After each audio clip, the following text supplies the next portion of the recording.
በሕክምናው ዓለም አንድ የታወቀ ምሳሌ አለ። ጀልባችን እንዳትሰምጥ ቀዳዳዋን ማፈን ብቻ ሳይሆን ወደ ማዕበሉ የምንጓዝበትን መሪ ማጠንከርም አለብን የሚል። ለአንድ ሀገር የጤና ፖሊሲም መከላከል ማለት ቀዳዳን ማፈን ሲሆን አክሞ ማዳን ደግሞ መሪውን ማጠንከር ነው። ማዕበሉ ሲመጣ ሁለቱም እኩል ያስፈልጋሉ።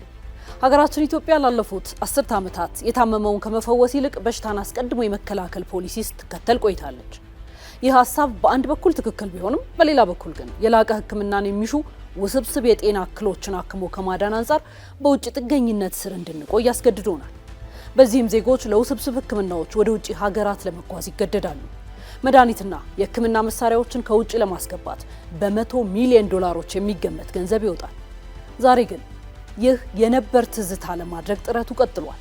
ኢትዮጵያ ራሷን ከበሽታ መከላከል ፖሊሲ በማላቅ መከላከልንም አክሞ ማዳንንም በአንድ ላይ የምታስኬድበት አዲስ የጤና ሉዓላዊነት ምዕራፍ ከፍታለች። ይህ ምን አመጣላት? እንዴትስ አቅም ሆናት? ቆይታችን ለዚህ ምላሽ ይኖረዋል።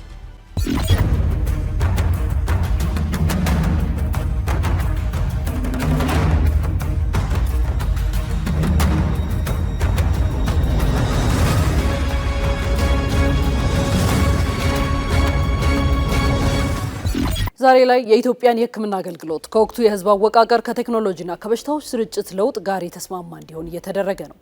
በዚህም ሀገራችን የምስራቅ አፍሪካ የጤና ቱሪዝም ማዕከል እንድትሆን ምቹ መሰረት እየተጣለ ይገኛል።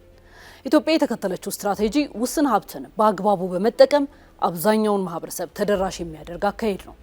ቀደም ሲል ከ18000 በላይ የጤና ኬላዎች ተገንብተዋል። ከ40000 በላይ የጤና ኤክስቴንሽን ባለሙያዎችም ተሰማርተዋል።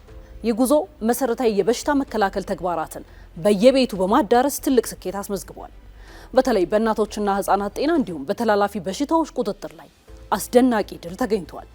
ነገር ግን ከኢኮኖሚ እድገት፣ ከከተሞች መስፋፋትና ከስርዓተ ምግብ ለውጥ ጋር ተያይዞ አዲስ ፈተና መጥቷል። ተላላፊ ያልሆኑ በሽታዎች በከፍተኛ ፍጥነት እየጨመሩ ነው። በአሁኑ ወቅት ከሚከሰቱ አጠቃላይ ሞቶች መካከል የእነዚህ በሽታዎች ድርሻ 34 በመቶውን ወስዷል። ይህ ቁጥር ምንም እንኳን ከዓለም አቀፉ አማካኝ አንጻር ዝቅተኛ ቢሆንም በሽታ መከላከል ላይ ብቻ ያተኮረው ፖሊሲ የሀገራችንን ወቅታዊ ፍላጎት መሸከም የማይችልበት ደረጃ ላይ መድረሱን አመላክቷል። ለዚህ ነው የመደመር መንግስት ሁለተኛውን የጤና ዘርፍ ትራንስፎርሜሽን እቅድና የጤና ፖሊሲ ማሻሻያ ያደረገው። በዲጂታል ኢትዮጵያ 2030 ራዕይ ስር የጤናው ዘርፍ አቅም እየተገነባ ነው። 17 ዘመናዊ ህንፃዎችንና 500 አልጋዎችን የያዘው ዘመናዊው የላፍቶ ሆስፒታል የዚህ ቴክኖሎጂ ሽግግር ትልቁ ማሳያ ነው። የካንሰር፣ የልብና የደም ዝውውር እንዲሁም ሌሎች ውስብስብ በሽታዎችን በዓለም አቀፍ ደረጃ ለማከም የተገነባ የላቀ ሕክምና ተቋም ነው። በሰው ሰራሽ አስተውሎት ወይም ኤአይ የታገዘ የኒውክሌር ሕክምና ምስለ ምርመራ አገልግሎትንም ይሰጣል። በድምጽ ትዕዛዝ የሚሰራ የካቴትራይዜሽን ላቦራቶሪ ወይም ካትላብ እንዲሁም የሮቦቲክስ ቤተ ሙከራም አሉት። ከአዳዲስ ግንባታዎች በተጨማሪ ነባር የሕክምና ተቋማትን የማዘመን ስራም ተከናውኗል። ለአብነት የአለርት ሁሉን አቀፍ ስፔሻላይዝድ ሆስፒታል ከ29 በላይ የስፔሻላይዝድ ሕክምና አገልግሎቶችን መስጠት በሚያስችል ደረጃ በዘመናዊ መሳሪያዎችና በሰው ኃይል ተዋቅሯል። የቅዱስ ጳውሎስ ሆስፒታል በተደረገለት የማስፋፊያ ስራም 1000 ተጨማሪ አልጋዎች እንዲኖሩት ተደርጓል። ኢትዮጵያ የቂሊንጦ ፋርማሲውቲካል ኢንዱስትሪ ፓርክ ገንብታም በ45 በመቶ በላይ የሀገር ውስጥ ፍላጎትን ሸፍናለች። በዚህም በየዓመቱ የሚወጣውን ከ53 ሚሊዮን የአሜሪካ ዶላር በላይ የውጭ ምንዛሬ ማዳን ተችሏል።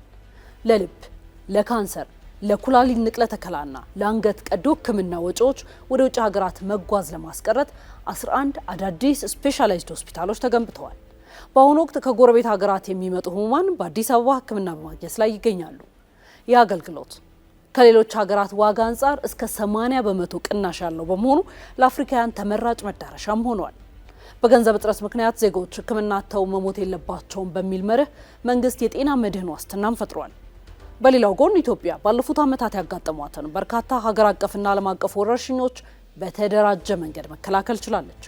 ባለፉት 8 ዓመታት በኢትዮጵያ የጤና ዘርፍ የተመዘገቡት ለውጦች ስር ነቀልና መዋቅራዊ ሽግግርን ያሳዩ ናቸው።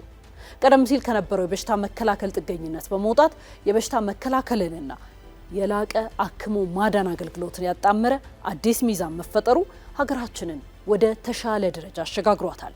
የተጀመረው ታላቅ የጤና ዘርፍ ስኬት ቀጣይነት እንዲኖረው ግን የመንግስትና የግሉ ዘርፍ አጋርነት ወሳኝ ሚና ይኖረዋል።